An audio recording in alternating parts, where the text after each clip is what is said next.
राति चाहिँ खाना खाइसकेपछि पनि बहिनीलाई चाहिँ करेन्ट चाउचाउको क्रेभिङ भयो भनेर उसले करेन्ट चाहिँ ल्याएर पकाउन थाले।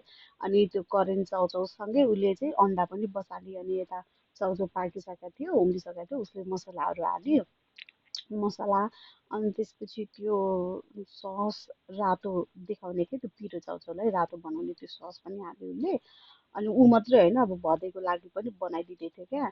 मलाई खाने भन्दै थियो, म चाहिँ नखाने, मैले खाना खाइसकेको थिएँ भनेर। अनि त्यसपछि उसले सब मसला हालेपछि घोल्यो है। घोलेपछि यस्तो राम्रो कलर आयो क्या, हेर्दै खाउँ खाउँ लाग्दो, यति मिठो बास्ना आइरहेको थियो।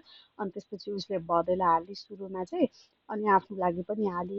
अनि त्यो चाउचाउ चाहिँ अनि प्लेटमा उसले मली, अनि अन्डा पनि राखिसकेको थियो क्या। अनि ऊ चाहिँ खानको लागि रेडी थियो, उसले भन्दै थियो मुखमा पानी आइसक्यो भनेर। अनि उसले चाहिँ नि मलाई खान्छेस् भनेर सोध्यो, मैले खान्न भने। त्यसपछि उसले चाहिँ खान थाली। यति पिरो भएको थियो भनेर भनिरहेको थियो क्या, तर पिरो भए पनि एकदमै मिठो छ भन्दै थियो उसले चाहिँ।